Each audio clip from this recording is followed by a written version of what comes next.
While menstruation beginning signifies a big change in a young woman's body and a pivotal opportunity to affect her lifelong health, 7 times 3 or 21 and 7 times 4 or 28 are important benchmarks in our reproductive life as well. In this week's episode 21 and 28 for women as they move through their 7-year cycles in their adult lives. Hi, I'm Adrienne Irizarry. I'm an Eastern medicine practitioner who is passionate about women's health and helping women live their best lives. My goal is to put you in the driver's seat of menstrual health, offering period solutions for a symptom-free life. Statements made in this program are for educational purposes only and not intended as a substitution for medical consultation or advice. We do not claim to diagnose, treat, or cure any diseases. This podcast is to diagnose, treat, or cure any diseases. This podcast is inclusive and welcomes all gender identities.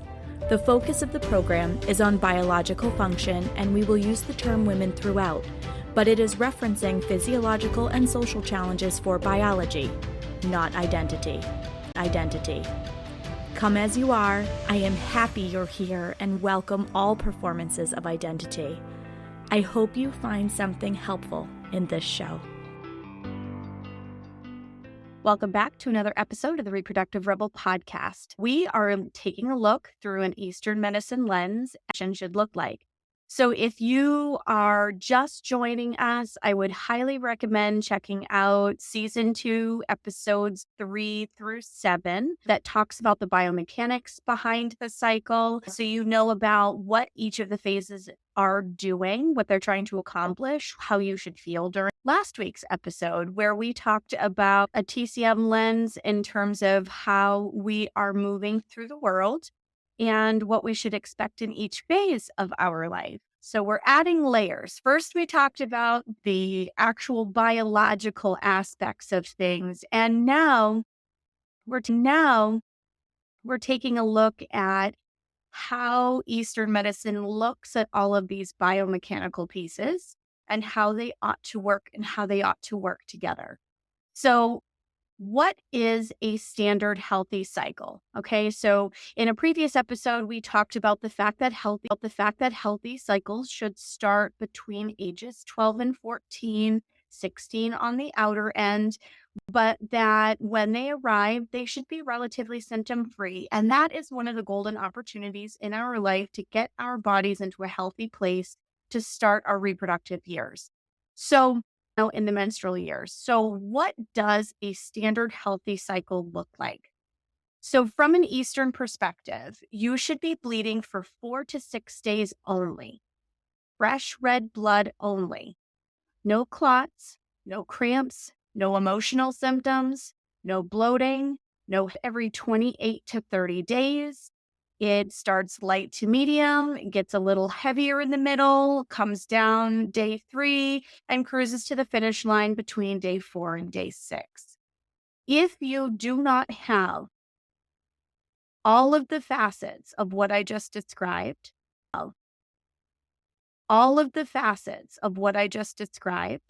then your body is showing signs of imbalance. And that is not to shame anyone, make anyone feel like they are less than or lacking. It is to highlight that in our culture, we have a misconception that certain types of period imbalances are normal. And we normalize certain symptoms, things like PMS or cramps or clots or bloating. We know another part of being a menstruating body, but it's not true. These are all your body's way of waving a flag and saying, hey, there's something in here that needs a little more love and support. Can you help me out? So I'm going to reiterate the criteria again. Okay, a standard 30 days. It should be fresh red blood only, no clots, no cramps, no emotional roller coasters, no bloating, no headaches. Fresh red blood only. It should last 4 to 6 days. That's it. and it arrives every 28 to 30 days because our bodies are very in sync with nature, particularly the lunar cycle. And the lunar month is 29 and a half days. So if your period starts on day 28, 29, or 30, you are totally in a normal range. 29 or 30, you are totally in a normal range. If you're starting early in the day on day 31, I would also consider that normal range because that means you've had 30 full days before the bleed arrived. If your cycle is shorter than 28 days, it's telling a story what's going on inside of your body. If your cycle is longer than 30 days, it's telling a story about what's going on inside your body. Now, talking about what we talked about last week, looking at our cycle starting as young women, it is not until length in the beginning because the body is practicing this communication process. And the HPO axis is like really starting to figure out like how we're going to be a bleeding body and how to, complete that communication loop every single month. But once you're outside of that practice phase, those first 5 years that you are in a menstruating world, you are now looking at this is presenting as a sign of imbalance. Now, irregularity doesn't have to be the case for young women. Irregularity doesn't have to be the case for young women. There's a lot that I can do to help regulate and minimize symptoms and all of those kinds of things, because even though the cycle length will vary with girls in their first 5 years after starting to menstruate, it still does not mean that cramps and emotional symptoms and clots and all of those types of things are normal. What it means is that their bleed length could vary a little bit, and when the period arrives can vary a little bit, because you have to remember ovulation is the paramount event. So if ovulation does, oh, hold on, I didn't ovulate. This is why the period didn't come. Right. And so it has to go, okay, well, we need to scrap this and try to start again because we have to get this communication loop happening effectively. So that practice process, once you were out of it in that first 5-year time frame, balances. Okay. So whether that is 25 or 45, if your cycle isn't happening in this way, it means there's something that isn't working in a harmonious way in your system. And I just want to really point out the fact that you are not alone. Really point out the fact that you are not alone. You are not alone. So I don't want me pointing this out to make you feel called out in any way. Because I generally, when I introduce to people what it is that I do, I will tell them that population has some sort of an imbalance because I'm leaving the door open for that one unicorn to walk through my door. Okay. So, and I say that jokingly when I'm introducing this topic to people, but I mean it in a very serious way. Because, sure, is there the possibility that there is because sure, is there the possibility that there is somebody out there that without steaming, without herbs, just carrying on their normal life, without acupuncture, nothing, no supports whatsoever, their body just has this in lockstep? Yeah, sure. I'm sure that without some other form of proactive support, their body is able to maintain this on its own. Very likely that person is not living in a Western industrial environment. And the reason for that is stress is the number one thing that messes with our cycle. Killer in a lot of ways. It kills our libido. It kills our motivation. It kills the extra energy in our system. It throws us in for a loop in terms of menstrual imbalances. It makes it so that we have struggles with fertility. Stress is a huge problem. Stress is a huge problem. And our world is moving faster than it's ever moved before. Our nervous systems aren't designed to keep up with it. Our nervous systems are designed to have rest and punctuation between stressful moments and non-stressful moments. And our cultural lifestyle does not allow for that to happen without mindful intention. It just doesn't. Probably the closest that I've seen in my lifetime to something like that was when we were all locked down. Because for a lot of people, that forced a slower pace to life.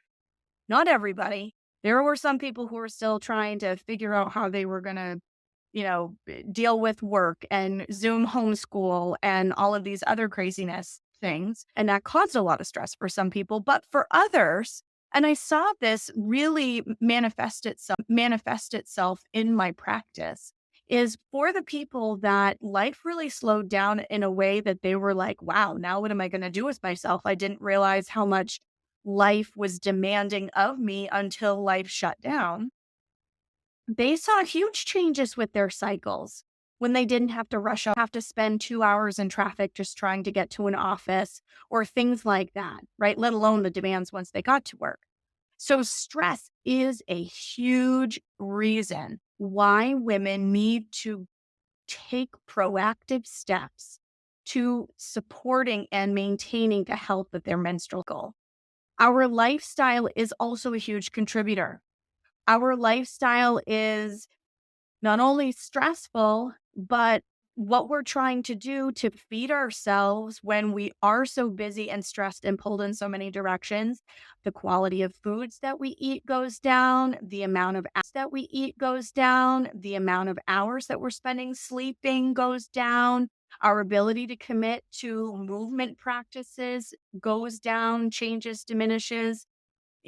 So there's so many aspects to our lifestyle, diet, environment, just all of these things that really point to a being in tune with nature, the seasonal changes, the light changes, and nature really do affect the way that our cycle shows up.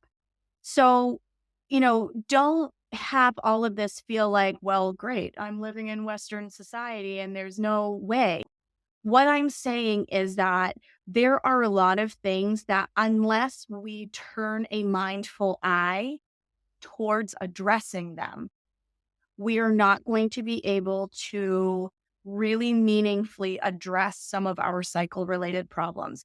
And you know what? A lot of it is just of our cycle related problems. And you know what? A lot of it is just learning a new way of moving through the world.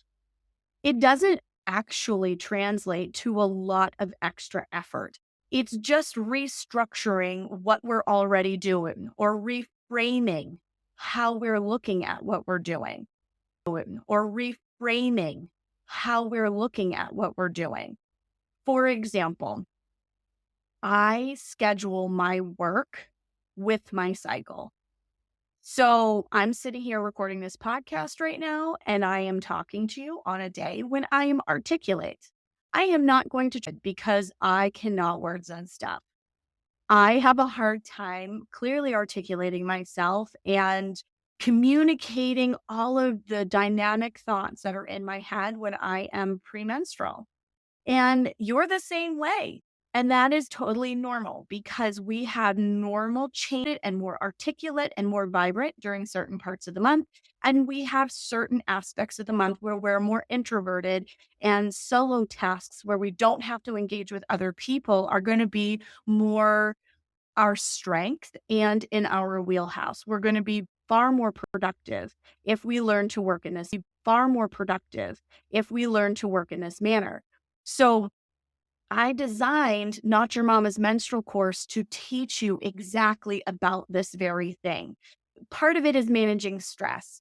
Some of it is foods to support healthy menstruation and lifestyle practices, but some of it is just learning how to work in alignment with the gifts our cycle gives us every month.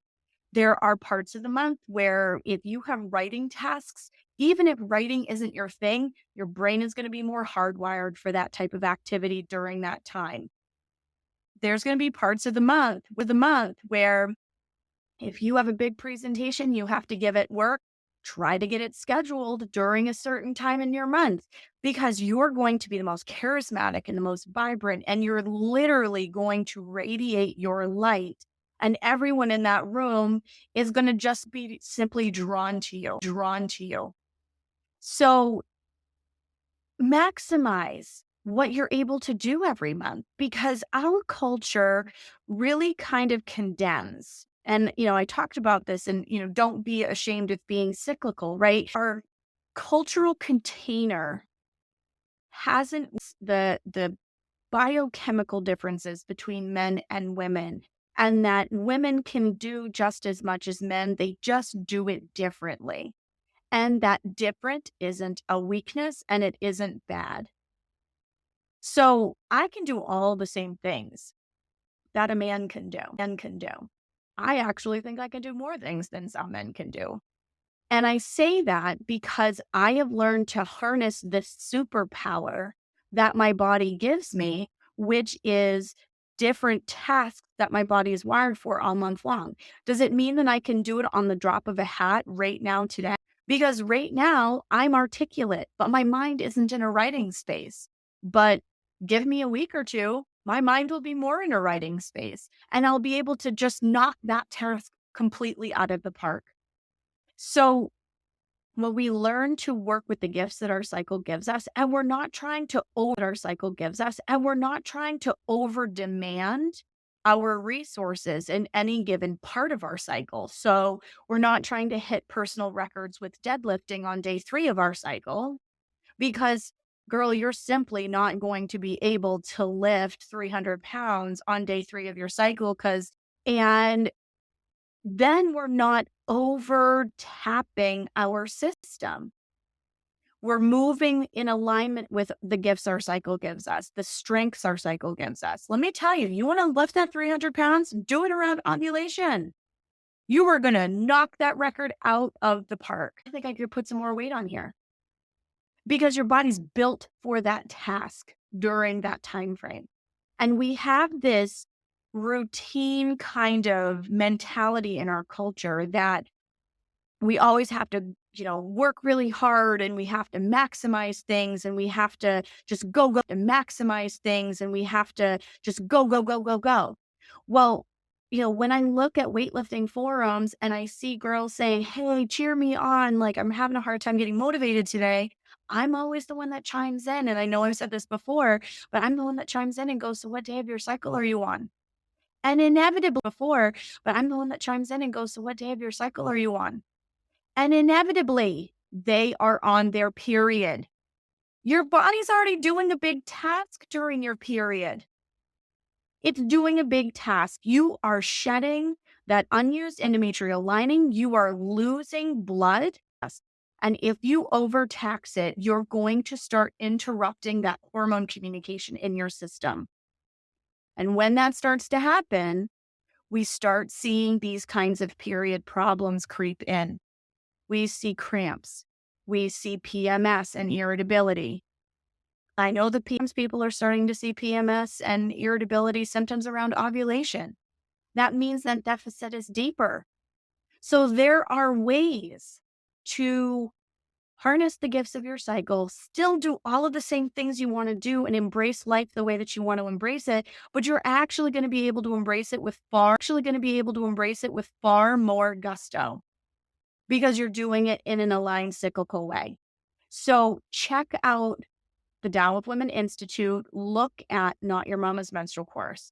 Start with body basics, so that if you didn't listen to episodes 3 through 7, or you didn't listen to episodes 3 through 7, or you are looking for a deeper dive than episode 3 through 7, you're going to get it in body basics. It's 30 minutes. It's a nice, quick, concise overview, but then the sky's the limit from there. You're going to get more out of Not Your Mama's Menstrual Course. If fertility is your goal, empowered fertility needs to come after Not Your Mama's Menstrual Course, because you need to understand why a healthy cycle is so important for a healthy baby. If you are probably starting to get a little colorful, it's because you've been menstruating for many years now, and you've had a whole bunch of life demands that have challenged the resources in your system, And if you haven't learned how to actively manage your chi, and we're going to talk about this more succinct in a couple of episodes coming up here, but if you haven't learned how to manage your energy in a meaningful way, you are going to have lots of period problems in your late 30s, early 40s. And if I had a dime for every time somebody says, I think I'm going through dime for every time somebody says, I think I'm going through early menopause, the answer is no, no, you're not. Are there people that go through it early? Yes. But the vast majority of people do not. They are experiencing cycle imbalances because you're older, you're spending your chi and more pushing your body in certain ways. So if you are in that 35 and older category, please, please, please go look at coming into second spring, that perimenopause, menopause replay that I have out in the Dial Women Institute. It is going to open you out in the Dial Women Institute. It is going to open your mind in so many ways because I have had this huge influx of clients in my practice recently that are in that 38 to 41 age group because they're seeing never had before. They're seeing pain that they never had before. Their period is heavier than it's ever been before. They're starting to experience night sweats. So they think this has to be menopause, but it's not. In a lot of cases, it's not. Now, again, as I make some of these statements, arching themes, right? This is not saying that in your particular case, it may not be true or there might not be a family history that supports it. But for the vast majority of people, that isn't the case. They start getting these symptoms because of imbalances that are showing up in their system. So by the time they actually get through menopause, they feel like they've been going through it for years, but they haven't been. Menopause on average happens between 48 and 52 years old with the average age of 51. So if you are 38 and 39 and you are already kicking legs out of the covers and you are waking between 1 and 3 in the morning and you feel hot, go check out my perimenopause course, please, because it's going to give you really meaningful information about what is going on in your system, how you can support it, why it's happening. And it will make it feel like, one, you're not crazy because you're not, I promise you. And two, symptoms a little less controlling of your quality of life. So menstruation is a really big topic and it spans a big distance in ages because once you get out of those practicing years, things should click along pretty easily at 28 to 30 days and relatively symptom free because your body is young and you don't have many, many years of menstruation. But stress will influence that equation. It doesn't matter what age you're at. And the older you get, the more sensitive to stress you become. If you're not getting the right kinds of foods and enough sleep, and things like this, when we're younger, we think we're superheroes and we can burn the candle at both ends, whether it is for academic study or we're going to a party or out with friends or whatever, and 4 hours of sleep and we can bounce our way into work the next day and we're a little tired, but it's not making it so that we're completely impaired to work. And then all of a sudden we hit like our mid-30s and our body goes, hey, you've been burning that candle a little too hard.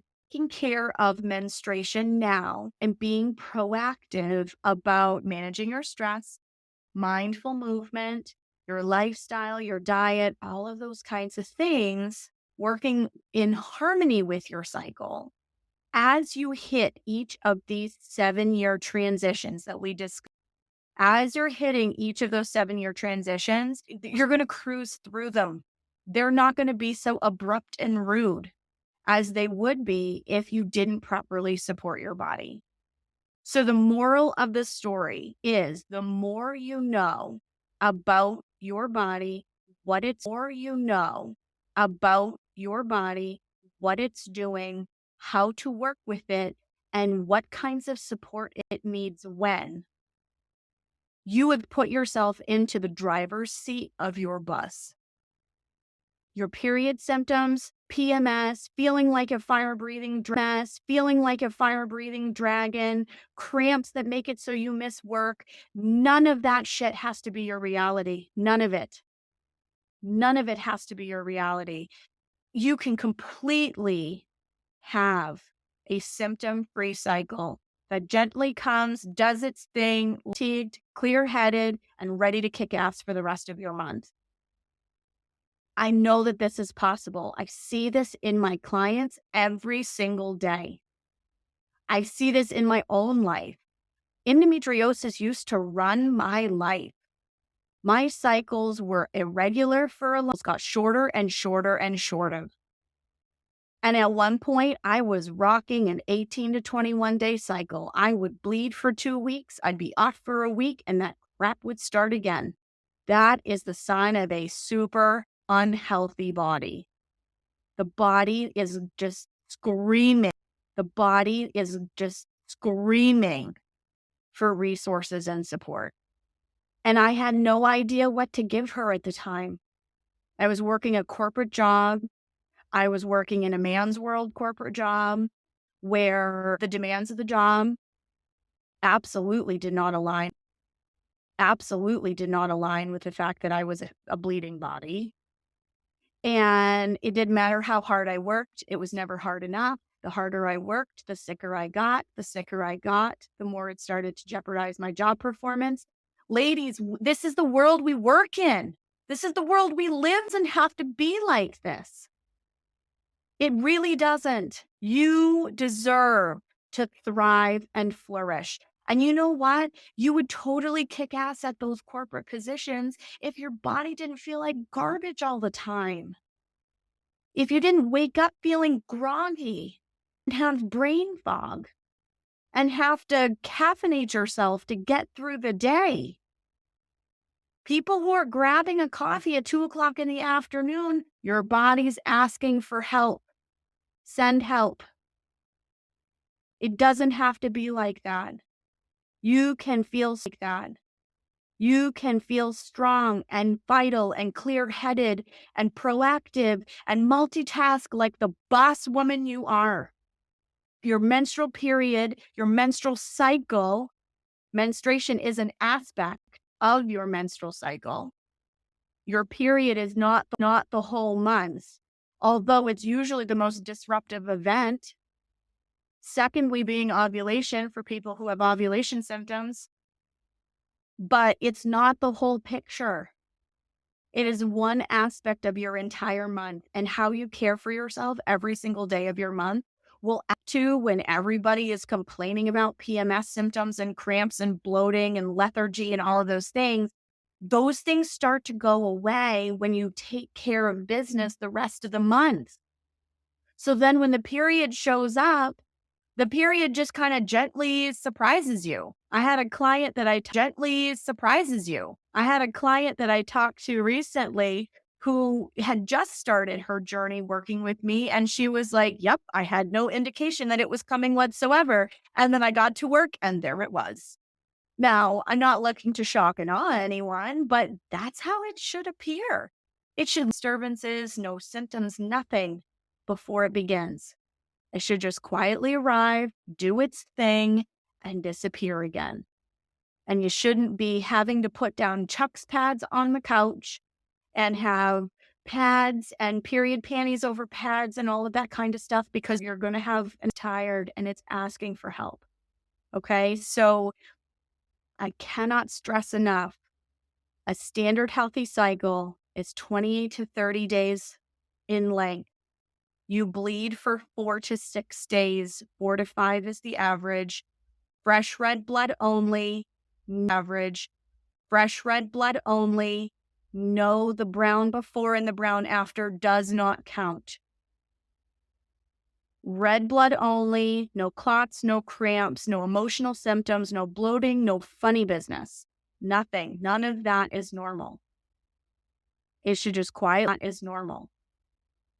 It should just quietly arrive, do its thing, and disappear. And I keep reiterating this because when I was first told what a standard healthy cycle looked like, I laughed because it sounded like a unicorn.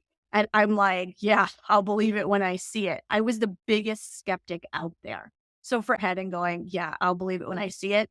That's fair. I totally was you at one point in my life.